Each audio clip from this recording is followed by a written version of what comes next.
So those of you doing final projects, hopefully you know the proposals are due today. Just put a thing up on Stellar for you to submit your final project proposals. And again, as I also said on Piazza, it's fine if you're, don't get them in today, if you're still waiting to meet with the course staff to discuss your project, or you just need a little bit of extra time to think about exactly what your project is going to be. Problem set 2 is due on Wednesday. Again, this is mostly meant to be preparation for the exam, kind of reviewing some of the topics that we've been discussing over the first 10 lectures or so in the class. Okay, so the topic for today is query optimization. So query optimization, we're sort of going to discuss how we take all these different ideas that we've been talking about over the past really 4 or 5 lectures, where we learned about how to evaluate the cost of a query plan, where we thought about the cost of different access methods and different join algorithms. And we're going to put it all together into this picture, which is sort of how we think about generating the optimal query plan for a given relational expression or piece of SQL. All right. So the paper that I assigned for today is this paper that's normally called the Selinger paper. The first author is Pat Selinger. She was, and still is, an active in the research community, but she was a part of the original System R team. And her job was to figure out how to do query optimization. And so this proposal that she came up with and wrote in the late 70s, I guess the paper was written in 78, is still sort of considered the gold standard for how to do cost-based query optimization. So this is Selinger, and it's cost-based query optimization. Remember, what cost-based optimization means is that we have this way that we can evaluate the cost in terms of some unit of every query plan, and we're going to compare the costs of as many plans as we possibly can and choose the one of lowest cost. Okay. So the algorithm that we're going to describe today, the Selinger optimizer algorithm, is an optimal algorithm. It's optimal subject to some, as you'll see, some sort of assumptions, but in fact, it computes the optimal plan from a very large space of plans that it considers. We'll talk a little bit at the end about some things that you might do to include an even sort of larger set of plans or algorithms in a cost-based plan. Okay, so our goal is to find a plan of minimum cost, and so as we discussed already, what we need in order to do that is a cost model. So I want to talk about the specific cost model that Selinger develops, and you'll see how it builds on the work we've already done thinking about the number of operators that are going to the sort of cost of query plans. So we'll start by talking about single table operations, and then we'll talk about multi-table joins, and spend quite a bit of time on this join ordering problem. How to choose the order of joins. So we'll do single table operations first, and then we'll talk about multi-table. Okay, so we need some definitions to get started. So let's see. All right, so the first thing we're going to do when we think about single table operations, when you evaluate the cost, is the main single table operation we have is a filter or a select. Okay, and we're going to talk about the selectivity of a filter. Okay, so the selectivity of a filter is a number between 0 and 1, which is defines the fraction of records that pass through the filter. Okay.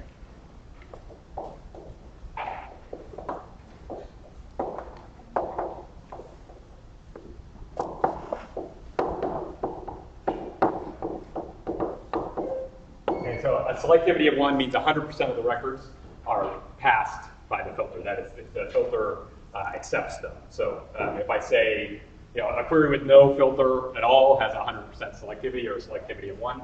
This is a little bit confusing because Normal English use of the word selective suggests that something that is more selective actually passes fewer records.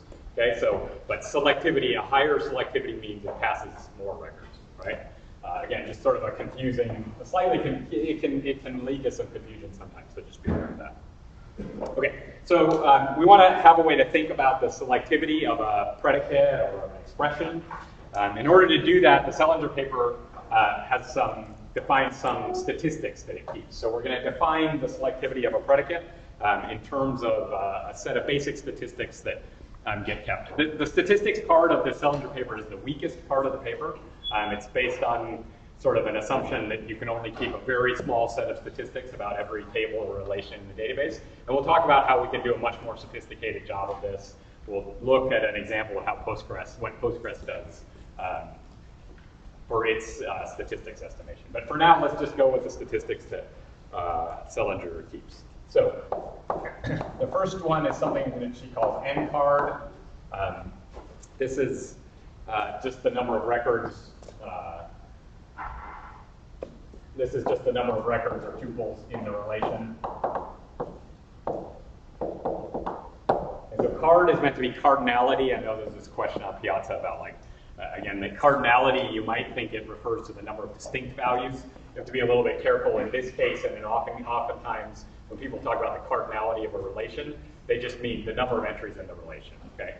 And that sort of makes sense because there aren't supposed to be duplicate values in a relation anyway, so at some level, like the cardinality of a relation is in fact the number of distinct values, but you might talk about the cardinality of a column, and usually what people mean is the number of entries in the column, not the number of distinct values. So anyway, NCARD is the number of records in a relation. TCARD is the number of pages in relation. So it's the physical side of this. Okay.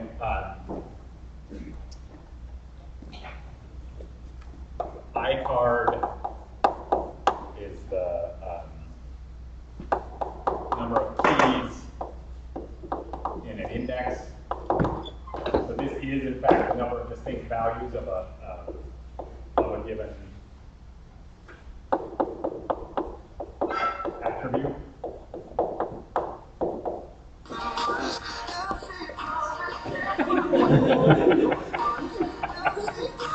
Rocking out. All right. Cool. We can have like music hour or something. All right. Okay. NCARD, TCARD, ICARD, and then N, I, N, D, X. The pages in a relation. The pages in an index. Okay. And then finally, it also keeps the min and max values in an index. Okay, so for each of these is parameterized by relation. So we talk about like NCARD of R, or TCARD of R, or ICARD of some index I. Okay, so we're talking about these are just ways that we can measure sort of the size of the number of distinct values. Okay, so given these, now what we're going to do is talk through what the sort of some simple selectivity expressions for some single table, for some basic expressions we might have. So if I write an expression like column equals value, and suppose I have an index, so this column like, employee salary or something equals a single value like $30,000. Okay, so if I have that expression and I have, suppose I have an index on column, how would I express the cardinality? How would I express the selectivity of this expression? So what's the selectivity of this expression? If I have an index.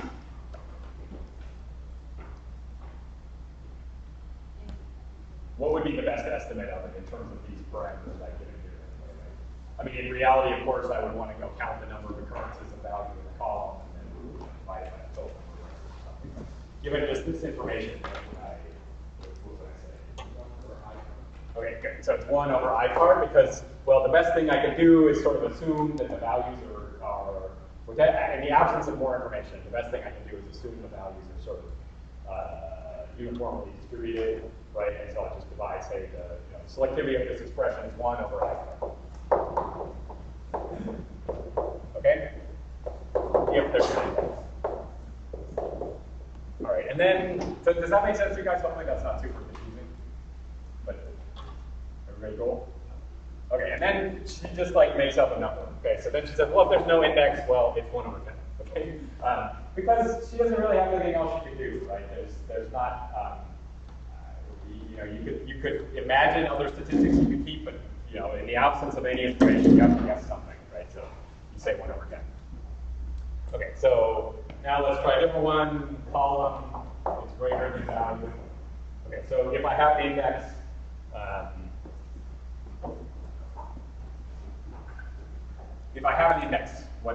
might I estimate column is greater than value?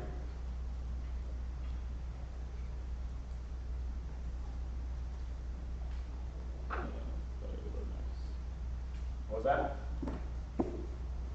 It's value over max. Yeah, so basically, I mean, I know, right, it's sort of like I want value over max, but I need to subtract the kind of minimum from the value as well, right? Yeah. So it's basically the range of the, right, so if this is min and this is max, right, and this is value, right, I need this area here, right, so I need, basically max, it's max minus value over max minus min, right? So it's just that subset of the range. And again, this is the best I can do making a uniformity assumption. So I say max minus value over max minus min. And this is with an index. And then again, just make up a number 1 out of 3 otherwise. Again, this 1 over 3 has no special significance. It's a completely arbitrary value. Yeah? So, like, for example, the number record in the relation can span multiple table, right? So. No, a relation is one table, within one table. This is just one, at this point we're just talking about one table, single table expression. Also the relation is just like one. In this case, relation, I mean, when I say relation, I just mean one table. Okay?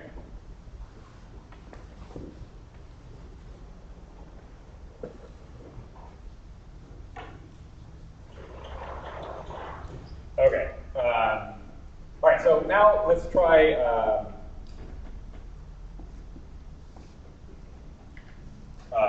Let's try a multi-table. So let's try a multi-table expression. So if I have, T1. I'm sorry. Could you say that column is equal to that again and understand how did it?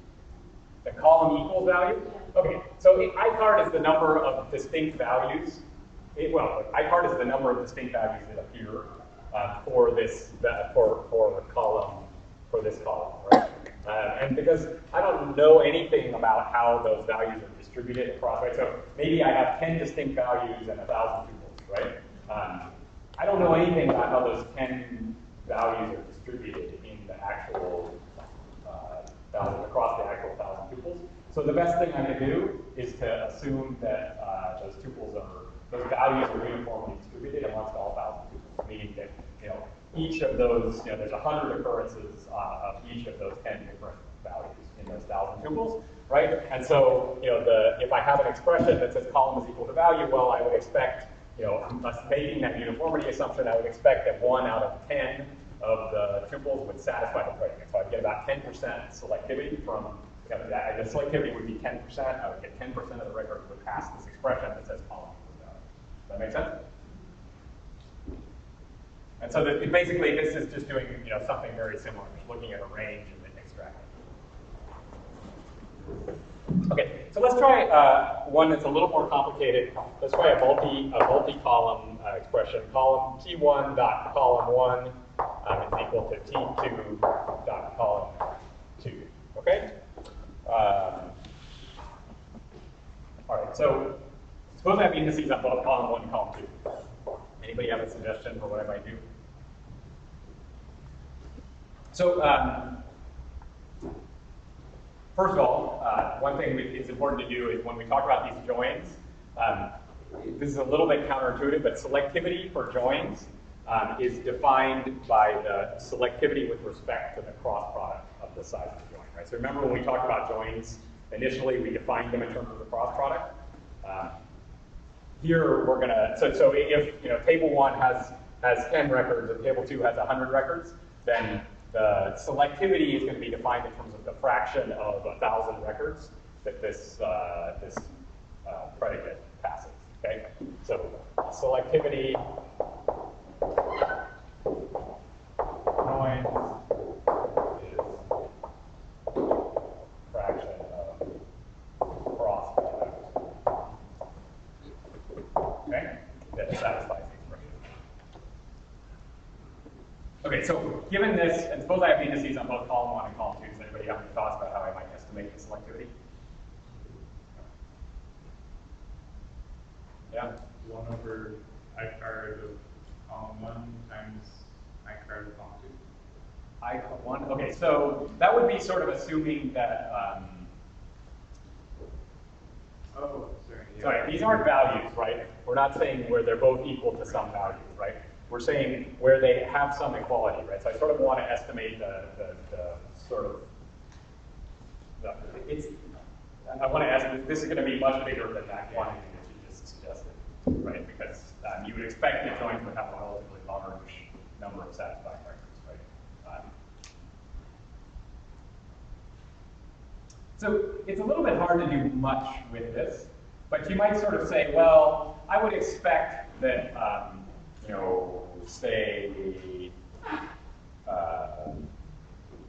at least one record in every, every record will participate in the sort of intuition that they state in this paper anyway is that you sort of would expect that every record in the join will, on average participate in the larger table in the join will on average participate in sort of one result that gets produced. Okay?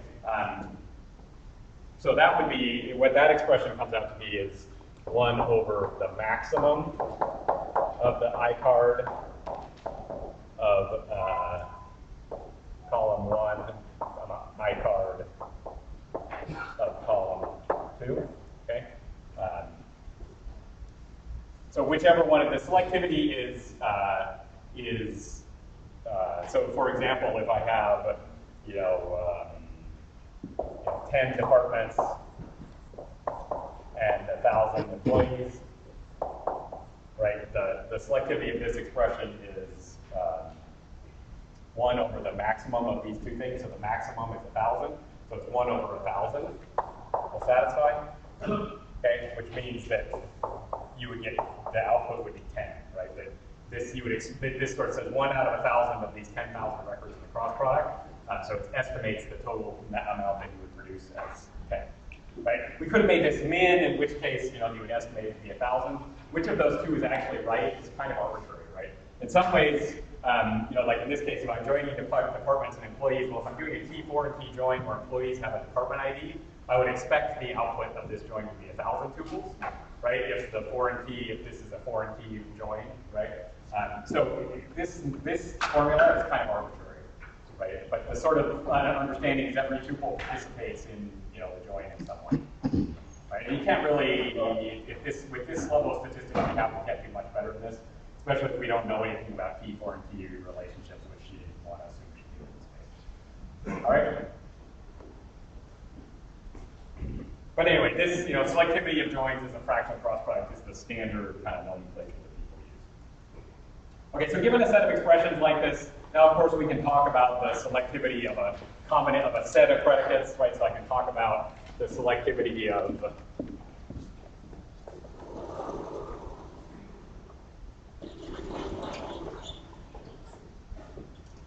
P1 and P2, f of P1 and P2 is just equal to f of P1 times f of P2, right?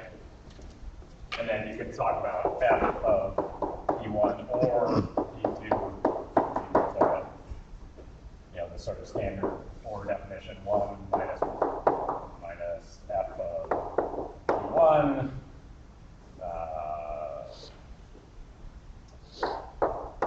times 1 minus f of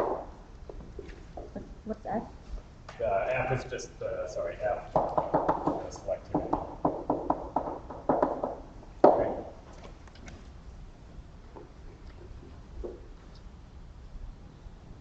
So hopefully this makes sense. It's just the fraction of records that pass P1 times P2 if you're doing an AND. If you're doing an OR, it's the sort of fraction of records that don't pass P1 and the fraction of records that don't pass P2, right? Yeah. So we're assuming P1 and P2 are independent then? Yeah. We're making vast simplifying assumptions here, right? So, and in reality, of course, the predicates are completely not going to be independent.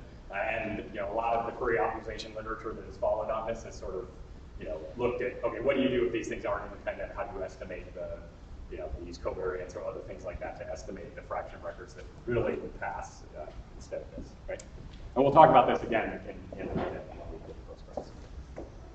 Okay, so this now what this gives me is a way to kind of evaluate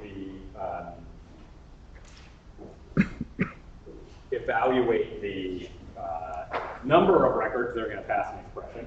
So once we have a way to evaluate the number of records that pass an expression, then we can talk about the cost formula for an expression. Okay, and in the Seliger paper, they use a very simple cost formula, which has to do with the number of pages, read. Okay, so it's equal to the pages read plus some fraction W times the number of pages read.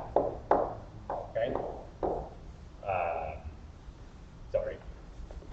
Number of tuples that are read. Okay, so this is the CPU cost, and then this is the I/O cost. Okay? So you just have this like multiplier. The cost from it is just the number of pages you read plus W times the number of tuples that you read. And W is just this weighting factor that's a sort of trade-off between CPU and I/O. So it might be, some number. This is obviously, again, a gross simplification because as we know, the number of pages you read is, it's almost more relevant whether you're reading those pages sequentially or randomly. But for the purposes of the cost formulas in this paper, we don't consider whether the I/O is sequential or random. Okay, so now we can evaluate the cost given these predicates and this very simple notion of cost. We can evaluate the cost of different expressions.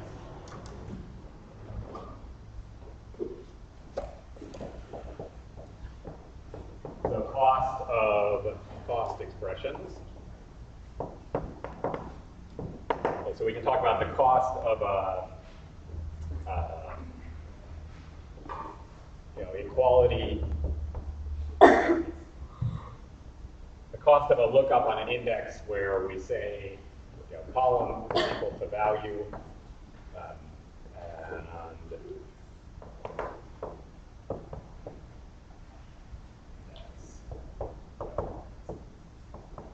okay, so if I have column is equal to value, how much I/O do I have to do in order to look it up in a B-tree thing?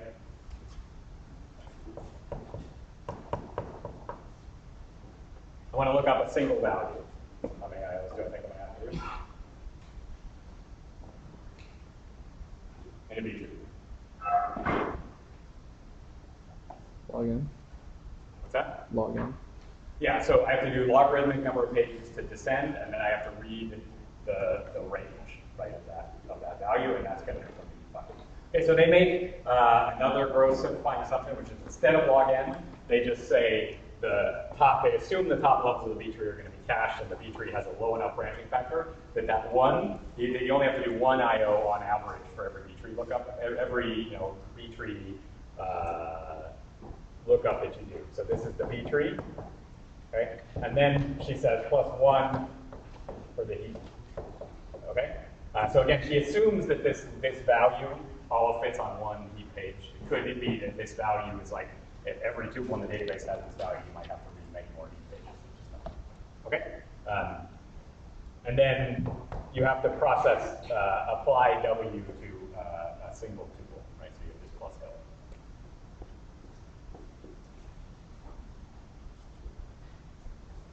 L. Okay, now what if I have no indices, then I have to do a sequential scan. So what's the cost of a sequential scan? Based on these numbers here. How many pages do I have to read? Okay, so I have to read T-card pages, and then I have to look at every tuple on every page to see if it has this value, right? So plus W times N card. Okay?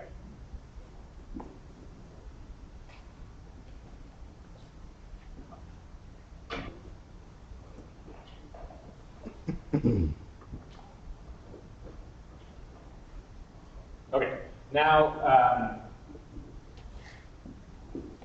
let's consider the case where I've got a range predicate. So I want to say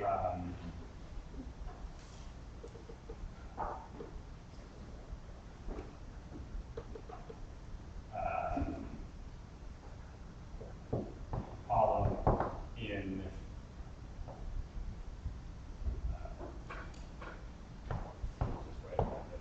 the column is in some range.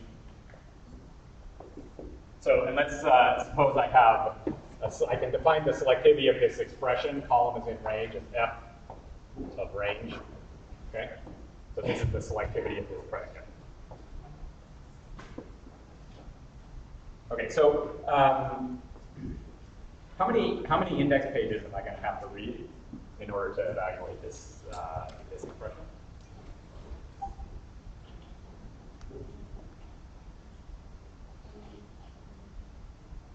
Well, this f of range is like the fraction of all of the data. What's that?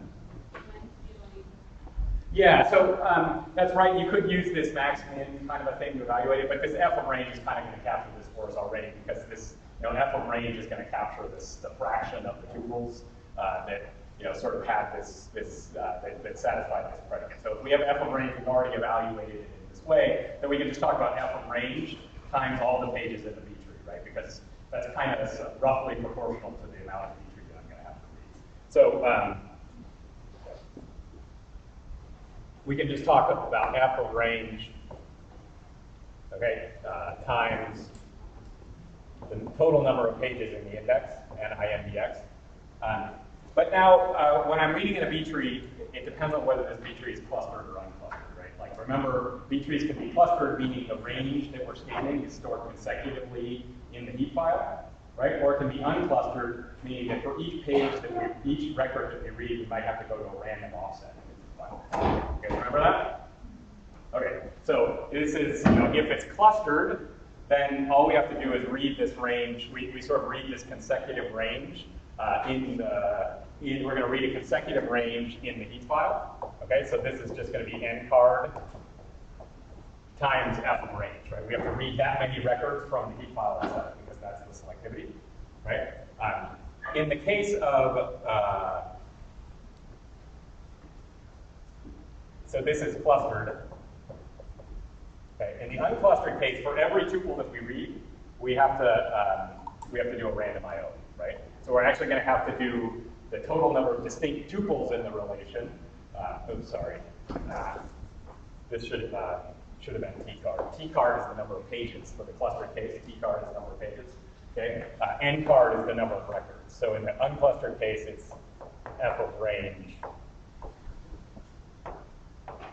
times n index plus n card. Right. For every tuple, I have to do an IO.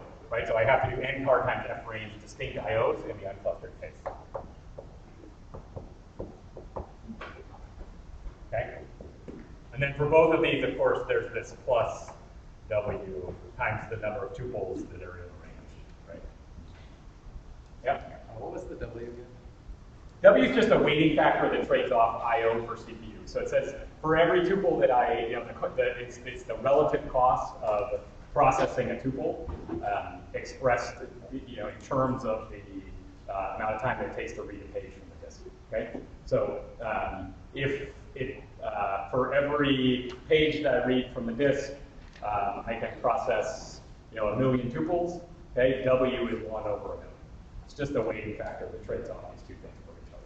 So I have a way to create a single cost expression that encompasses both CPU and I/O time, disk time. I'm confused about like the N index and the T card. How is that so different? Okay, T-card is the total number of pages used to store the heap file on disk. Okay, N index is the number of pages used to, so if it helps, I can write heap file. Okay, so again, these are just two distinct data structures, right? The index is the B tree thing, the heap file is the thing that the B tree points into. Yeah?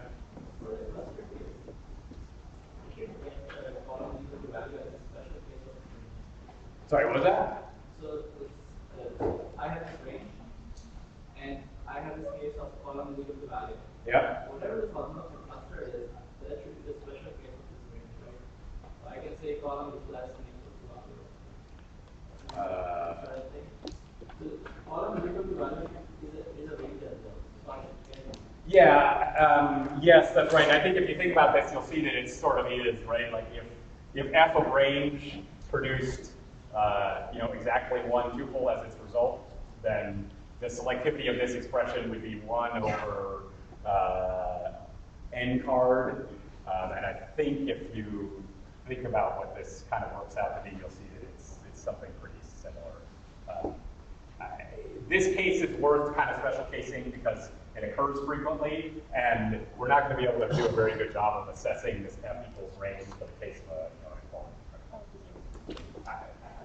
I mean, I sort of agree with you, and I want to emphasize that these expressions are sort of, they're heuristics, right? So we're going to define this optimal algorithm, but the optimal algorithm is going to have its underpinnings, its cost formulas, which are, especially in this version of the paper, obviously, easy to poke holes in and say that's not a very realistic model of the world, right? Okay. So then we can go on and we can use these same expressions now that we sort of understand. So these are the access method times, right? You can see how we use the expressions here. We can do the same thing for our to evaluate the costs of joins, right? So we can, for example, if we have a nested loops join,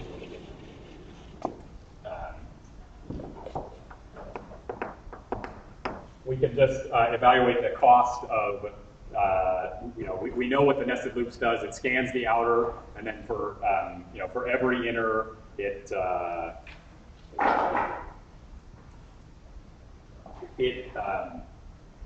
so NL of A, B, predicate, right, is, you just say that, well, it's the cost of accessing A, right, plus the number of tuples in A, right, times whatever the cost is to scan or access B, right? So B in this case, right, B could be an index, in which case we're looking up a single value, right? Or it could be a complete scan, in which case we're having that cost formula there, right? So this cost of B is just, it depends on which access method we're using, okay? Similarly, this cost of A depends on which access method we're using, and in fact, this could be a relation, a single relation, or it could be a subtree of a query plan. Okay, so for example, if I have a plan like this, A join B, join C, okay, if I'm talking about the cost of this join, right, then the cost of A here in this join is actually the cost of this expression here, right? This becomes cost of A, right? The cost of this left subplan, right? I have to do this whole left subplan, and then for every tuple produced by this left subplan, I have to evaluate the cost of the right subplan, which in this case is the cost to scan or access C. And I might access C for an index or a scan. Okay? In this paper, it turns out they only consider these left deep plans where the right side is always a base relation. Does this make sense? You sort of see how now we can put this together in order to talk about the cost of an entire query plan, right? So the cost of this whole plan would be the cost of, accessing, the cost of this join plus the cost of this join, right? And the cost of this join, or basically the cost of this entire plan is just, it's the cost of this root node here right? The cost of this root node is encompassed by the cost of this left subtree plus the cost of this right subtree, and the cost of the left subtree is encompassed by the cost to access these two base relations and the cost to do the join. So it's sort of this recursive definition of cost. We saw this, we sort of saw this before when we talked about costs, but it's just worth having this model in our head. Is that clear? Do you guys have questions? Yeah. Wait, shouldn't it be multiplied unless it's stored in memory, which means then it'd be plus, right? No. Okay, it's you have to scan the outer. This is a multiply, right? This is the number of tuples in A. Once for every tuple in A, we have to scan all of B in nested loops join land, right? And that's your cost for the AD join there. This cost here, okay, so this cost here is the cost to access whatever, to generate whatever this is. This N card is the number of records that are flowing on this edge. Okay, N card, and this is A, right? So for every tuple that comes out of here, I have to go do a scan of this thing, right? So, and I have to do, so if N card tuples are produced by this subplan, for each one of those, I have to go do a lookup on C. Okay, so that's cost of C. Okay. Right? So yeah, this cost of B this is C in this diagram over here. Okay? Sorry, I should have used a different set of symbols or something. Yep. And is this true for irrespective of whether they both fit in memory or one fits in memory? Okay, so again, we're making this super simplifying assumption here. This is the case where they don't fit in memory. As we know, if this whole thing fit in memory, right, then we wouldn't, this cost of B wouldn't have disk IO with it. It would just have this sort of tuple cost, right? So we defined our costs for these indexes or scans, right, depending on how we're accessing B. We sort of, all of our definitions assumed we were doing IO for every access to a thing and didn't account for caching at all. But caching, you know, would change these expressions. I'm a little confused. Is it the same for clustered index and non-clustered index? Sorry, over here? Here, it could be anything, right? It could be index, and this could be clustered or unclustered. Or unclustered. Okay, so this expression is totally independent of the cost to access B. The cost to access B is like this, you know, if I access B through a sequential scan, that's one cost. If I access B through an index, a clustered index, it would be a different, an unclustered index would be yet a different one, right? N card A, again, the N card of A, the number of tuples that it produces, is totally independent of the way that we access those tuples, right? Like whether I sequentially scanned A or I used an index to look up the records on A, it still is going to produce the same number of records, right? This, if you think about this edge here, right? However, you know, whatever we did to evaluate this subplan, right? The number of tuples on this edge will be the same. This number of tuples is N card. Does that make sense?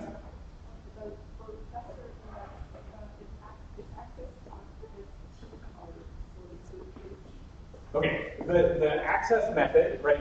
It's the access. So you're asking the question why this thing is key card in it, or?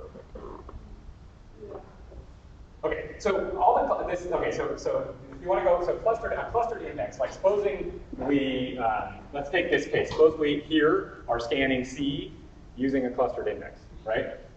Then the cost is, well, I have to, you know.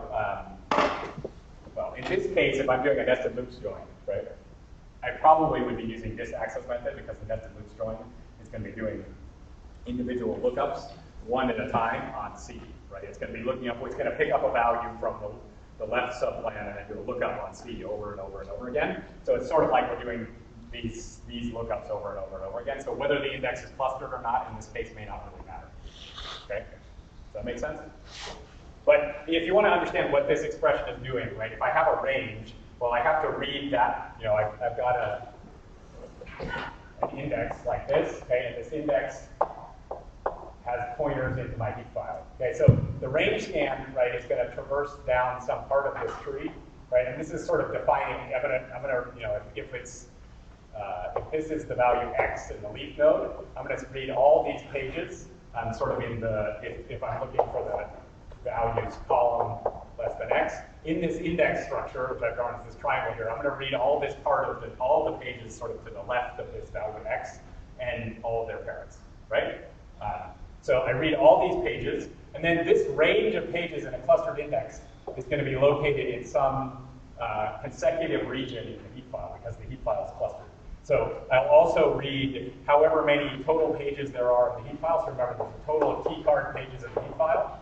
I'll read this F of range, the selectivity of the range predicate, times the total number of records in the heap file. I'll read that 100 pages.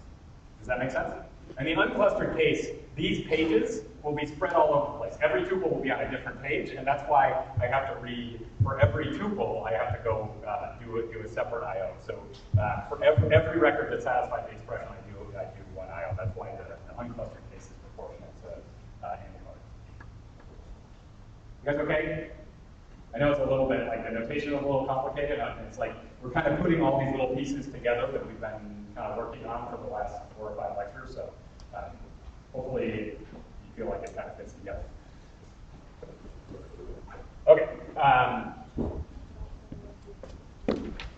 Okay, so now that we understand, hopefully we now can sort of reason about how to evaluate a query plan. So the Sellinger paper, instead of these joins, the Sellinger paper, in any of these systems, we could think about the cost of a merge join or a hash join the same way that we learned about hash and merge join and their complexity last time, right? So merge join, for example, would be cost of A plus cost of B times the sorting cost of A and B, because you have to sort them, but you only do a linear scan over each one, so on and so forth. So now we can use these expressions to evaluate the cost of an entire subtree, but we're left with this problem of what is the best tree for a given query plan. And in particular, when we have multiple joins, you can see that it's not obvious necessarily what order we should put those joins in. So we'll come back to that problem in just a minute. I want to, let's take a 4-minute break, so we'll come back at 3:20, and I want to just show you a little bit about how Postgres does some of this cost estimation, so you get a sense of how a different system might run. I have a handout for the next part of the lecture which I'll pass.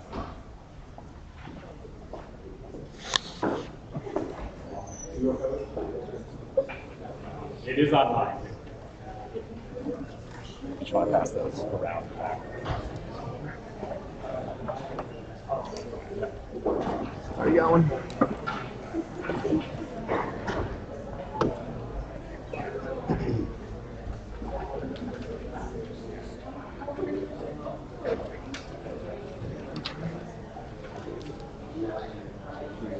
Yeah, there you go.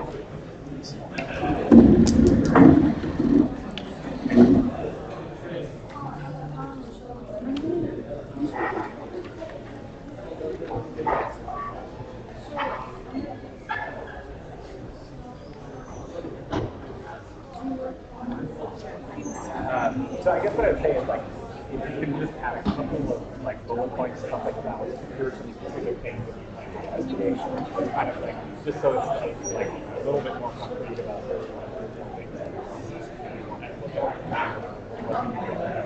If you can't do it,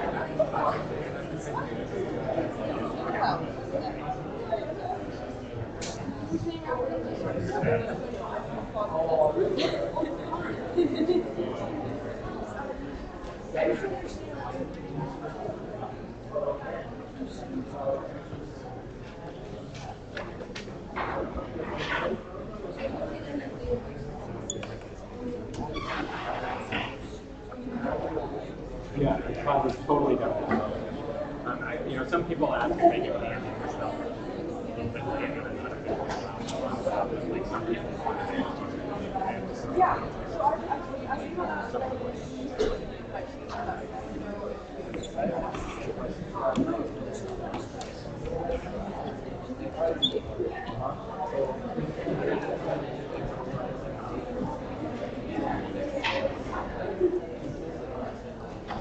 okay, so all indexing is referring to is the number of pages in the index data structure, right? So the index data structure itself is supposed to be, okay?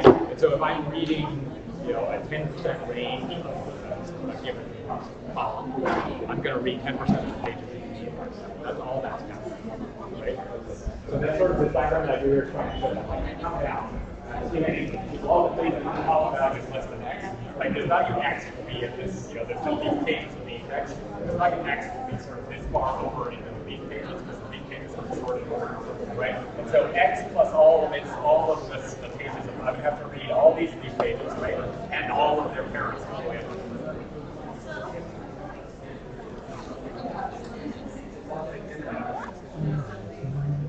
It's a range predicate.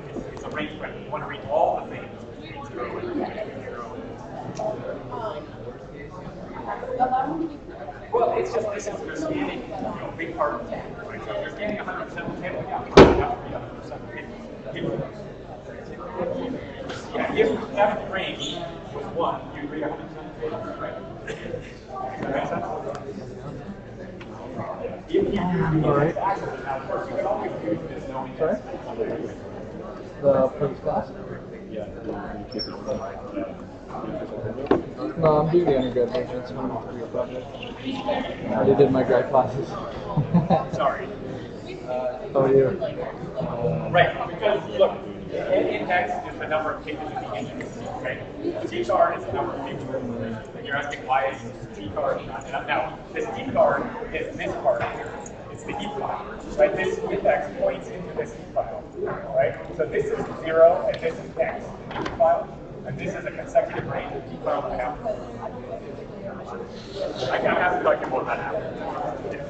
Okay, all right, guys, let's go ahead and get started. So what I thought I'd do is, because these cylinder statistics are so kind of goofy, I thought I'd just do a simple example of how, showing you some of the statistics that Postgres maintains. So in particular, I want to focus on this very simple query, which is select count star from employees where salary is less than 30,000. So hopefully you can see that. This is the explain plan for this. So Postgres, in this case, estimates that 54,000 and 543,000 tuples will be produced by this. You can look at this relation and ask it how many tuples it has. So it says this relation has 1 million tuples in it, spanning 6,370 pages on disk. Okay, so it says 543, it estimates that 543,000 of this 1 million tuples will be produced. Okay, so it is, in this case, these tuples actually happen to be pretty uniformly distributed because I generated this data randomly. But I want to explain to you how Postgres comes up with this particular number so that you guys get a feel for what Postgres does. Okay, so what Postgres does is it maintains, instead of maintaining these, just this very simple set of statistics, it maintains some additional statistics, which is a histogram.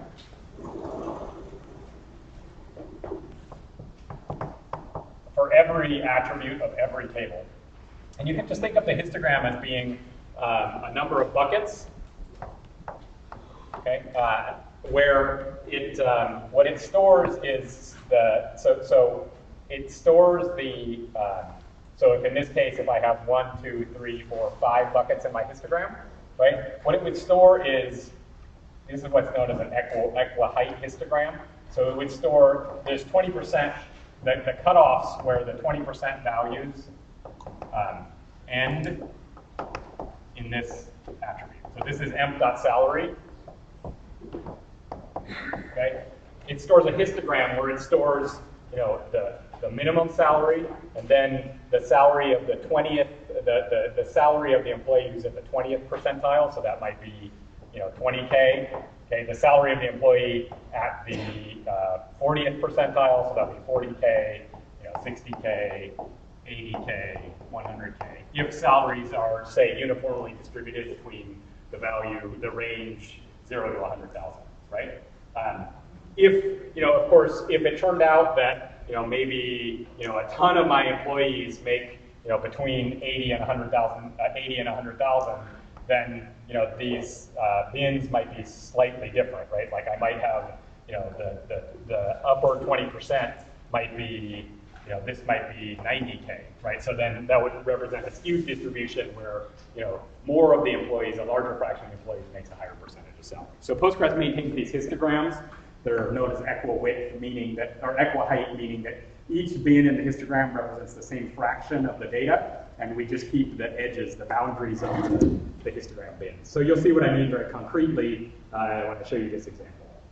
So we can actually ask Postgres, select histogram bounds from pgstats, where table is emp and attribute is salary. Okay. In this case, I've artificially, Postgres actually maintains by default about 100 histogram bins per attribute.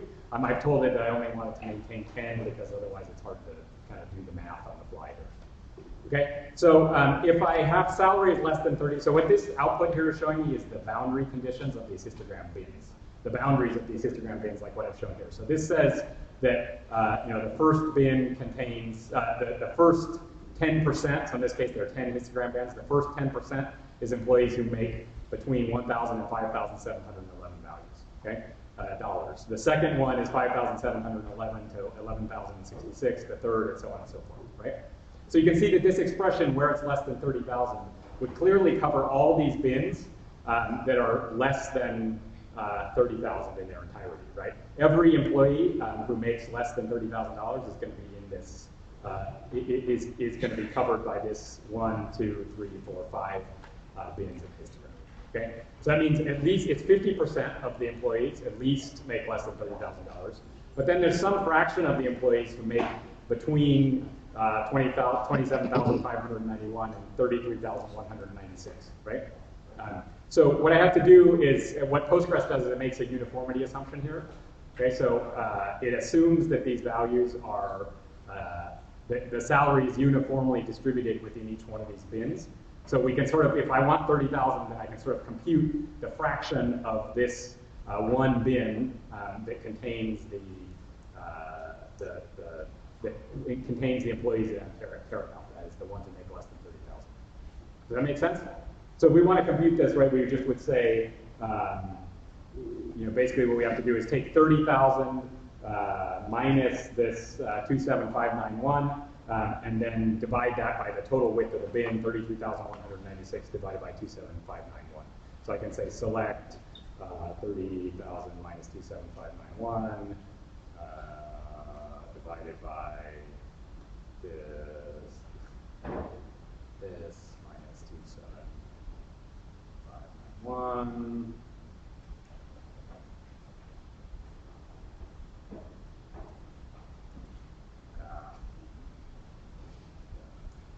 So it says it's 42.9%, right?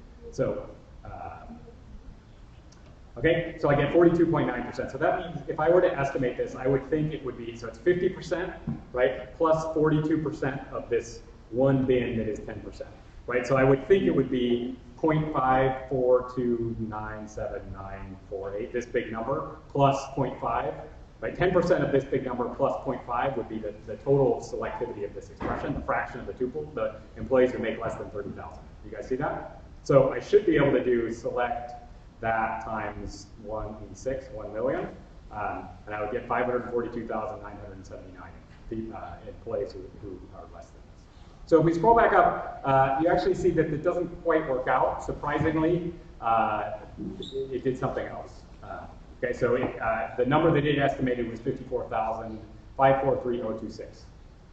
Okay, so let's try and understand how that happened.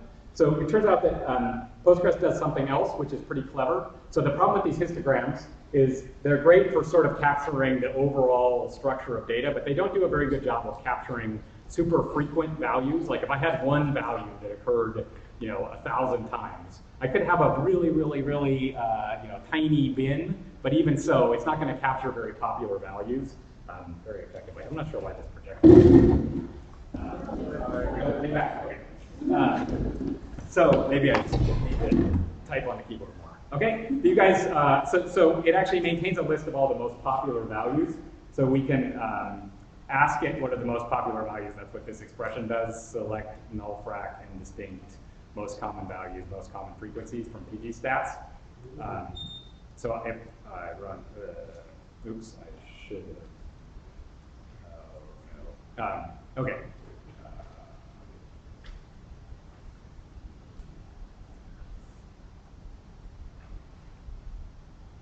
Where table name is,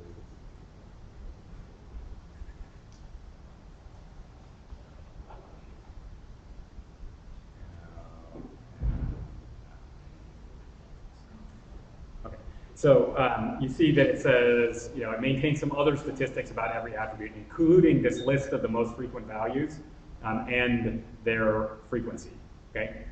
I generated this data uniformly, so it's a little bit surprising that there are any more frequent values than others. We'll come back to why it thinks that's true in any case. But it estimates that, for example, this value 50,420 occurs in 0.02% of the employees, which is way more than it would occur in the basic, otherwise you would only expect each value to occur like 1 million out of 55,000. So it's something much, much less than this, like a 0.002% or something is what the value should be. So it thinks this value is much more common. And it has some other values which also thinks are more common. So it thinks the value 5,740 is more common than the sort of, it is a very common value. In fact, it thinks it occurs with this much frequency in the table and so on and so forth. Okay, so we can look at these frequent values and find the ones that are less than 30,000. So in particular, there are these 4 values here that are less than 30,000 and then 2 values at the end that are also less than 30,000. Okay, and we can take the total frequency of those values, right, and sort of formulate a new computation to estimate the total frequency to figure out how to compute this. Okay, so in particular, we can say the most common values, right? If I take the sum of all these values, all these frequencies here, that'll tell me the total probability, the total frequency of the data that's comprised in the most common values. So it says this much of the data is comprised of common values, and then it says the rest of the data is just estimated using the histograms. So they basically divide this into 2 probability buckets, one probability bucket, which is the very common values, and another probability bucket, which is the stuff that's not a common value, okay? So we can compute, if we sum up all of these things, we get something like 0.001666333. That's the sum of all those values here. So about 0.1% of the values are very frequent values according to this map here. Okay, and the remaining 99.9 or 99.8 something percent is stuff that's represented by the histograms. Okay, so now we can use this to come up with some computation for the actual frequencies. In particular, we can say we can take the sum of these values, that are less than 30,000, these 5 values here, and if you sum up those probabilities that are shown down here below, you end up with the sort of following expression. So you end up with 0.0009. I'll explain this in a second. 3333 is the sum of those 6 probabilities that represent the most common values that have value less than 30,000. Okay, so if I take that number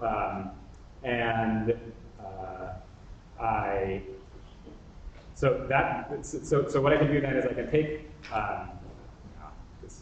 the fractions here are going to be a little bit complicated to understand, but I take this number that I computed before, right, which was the fraction from the histogram.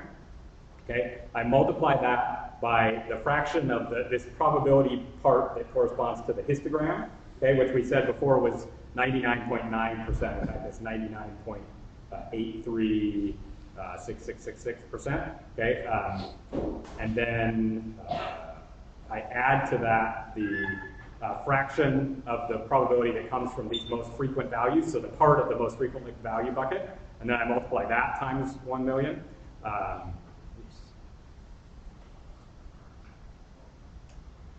You get this number 543,025.9431, whatever, which if we go back to our original query, 543,026. Okay, so it's doing this kind of funky, complicated computation that is taking into account these frequent values plus these histograms in order to estimate these statistics.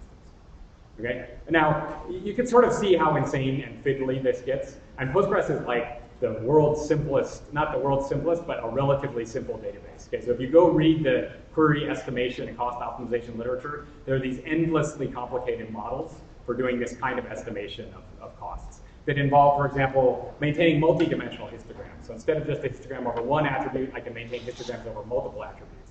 Or maintaining other kinds of summary structures, like samples of the database that I can use to estimate the selectivities of these things instead of counting these histogram bands and assuming this uniform distribution. Okay? So one last question. So why do you think it is that it estimates that this tuple here with 54020 has a 20% selectivity? In fact, here I'll show you. If I say explain select 54020, it says it thinks 200 records will satisfy that query, when in fact, in reality, the count is only 19.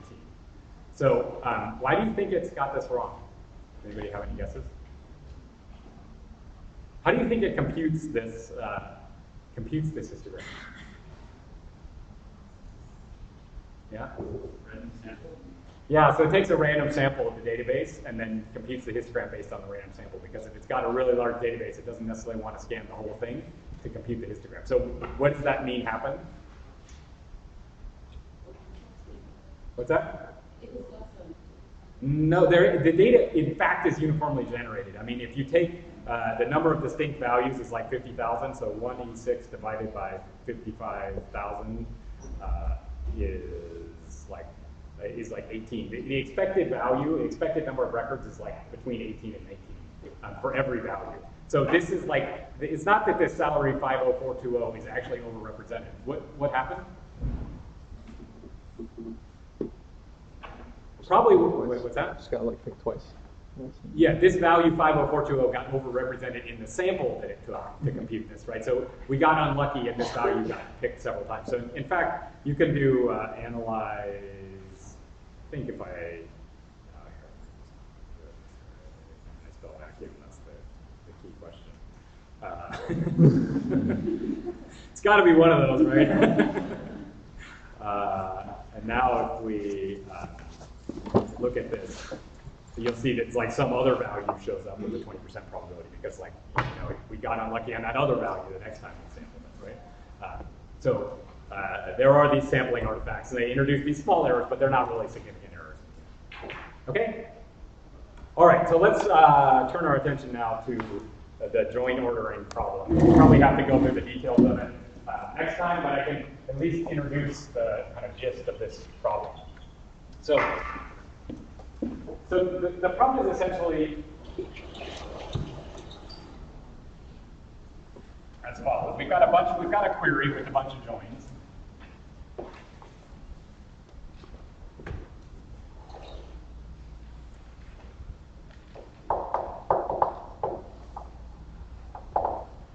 So we know how to, given a plan, right? We know how to estimate the cost of it. Now, there's a whole bunch of different plans, of course, as we know, for a query, right? So if I've got a query that joins even just the three tables, A, B, and C, right? Irrespective of anything else about the plan. So forget for the moment that there are any filter predicates or anything else in the query. I'm just talking about the fact that I'm joining these three tables, A, B, and C together. There's a lot of different ways I can join A, B, and C, okay? So let's just think for a minute about how many ways I can join A, B, and C. Well, I can join,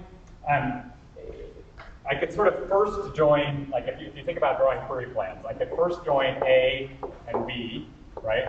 And then I could join that with C, right? Or I could join,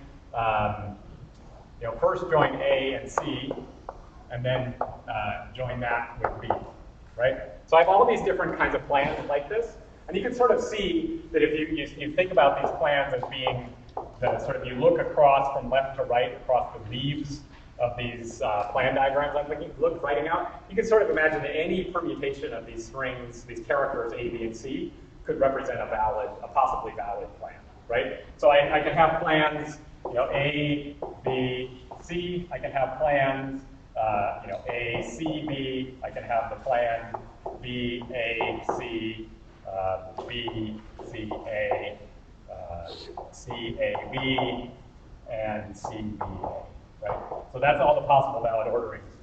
The other thing though to realize is that you can think of these as being distinct, that each of these strings represents several possible plans, right? So one plan is that I first join A and B, and then I join that with C. Another one, so I could do A and B, and then join that with C. Another one is that I can join A with B and C, okay? And just to illustrate, these are in fact different plans. You can sort of think about this as this one as being the plan A, B, join C versus A, join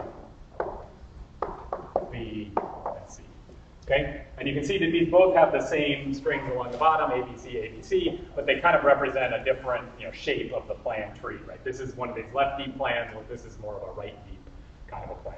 But these are both valid query plans, and they do something different. They're not the same query plan, right? Yeah? So the order is going to represent inner versus outer? Is that? So like, well, in a nested loops join, typically we would say the inner is the convention we use is the inner is the left. so But this could be this could be a hash join or a merge join. Whether a hash join or a merge join, typically, a merge join doesn't really matter which is left or right. And a hash join, typically, you build the hash table on the inner, and then you probe into it with the thing on the outer, on the left side of it. so ABC is different than BAC. Yes, all these plans. So exactly right. The question is, what's different between A, B, C, and B, A, C? But this is, the difference is inner versus outer. Okay? And then, of course, we have a choice of join algorithm as well for each one of these joins. Okay, so even for this case of three queries, right? Each one of these has these there's 6 such plans, and each plan has 2 parenthetizations of this sort. So this is 6 times 2, which is equal to 12 plans. Okay, and hopefully it's clear that the overall complexity of this, if I have n joins,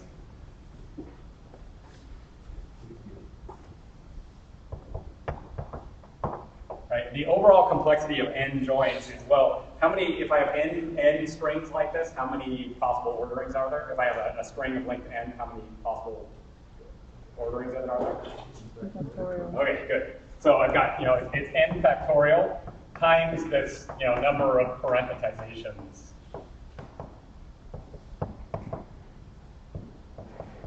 Which is, I don't know if it's even a real word, but it makes me feel like I'm lisping. Okay, so, all right, so this expression, number of parenthetizations, is a little bit harder to figure out. If you go look at Knuth Volume 4, he says that the answer is 2 times n minus 1 is 2n minus 1 over n minus 1, all divided, the quantity divided by n. Okay, so it's 2n minus 1, choose n minus 1 divided by n. Okay, and you can, I'll leave it as an exercise to you to do it for this, but in fact you can see that when n is equal to 3, anyway, when n is equal to 3 anyway, this is like, this works out. You can do some examples to figure out it works out. I've already done enough fiddly arithmetic in one lecture to spare you some more fiddly arithmetic. Okay, so I won't quiz you on this one. You can go look. So anyway, this number, it's big, it's dwarfed by n factorial, but it still is significant, right? But the sort of killer here is this n factorial, right? So for example, if you just think about well, like 10 factorial, right, is equal to 3 million. Okay, but 20 factorial is equal to 2.4 times 10 to the 18. Okay, so it's like a ridiculously large number. And you might say, well, does anybody ever need to evaluate, query plans with 20 joins in them? Unfortunately, the answer is yes. That these kinds of expressions get generated, surprisingly frequently in real-world database systems. So, 20, 30, 40 joins even it's not unheard of. So what the Selinger algorithm does is it's a way to cut down on the complexity of this and get us to from n factorial. So Selinger, the algorithm, basically takes us from n factorial to 2 to the n using dynamic programming. Okay, so sorry, these aren't equal, I should say.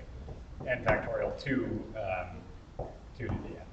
Okay, so 2 to the n is still exponential, but 2 to the 32 is only 4 billion or something, right? It's like, it's a much more manageable kind of a number.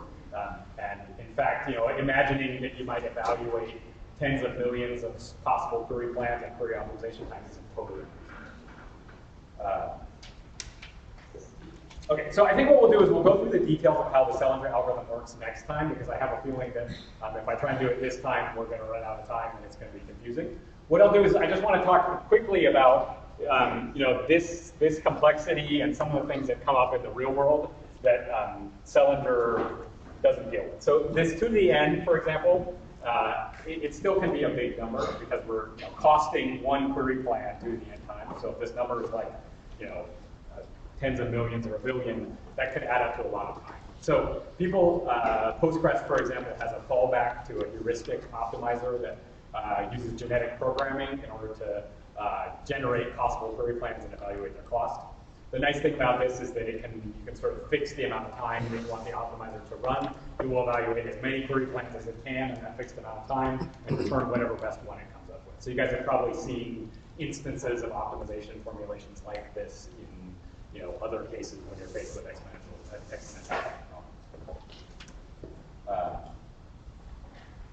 Okay, so why don't we just stop here?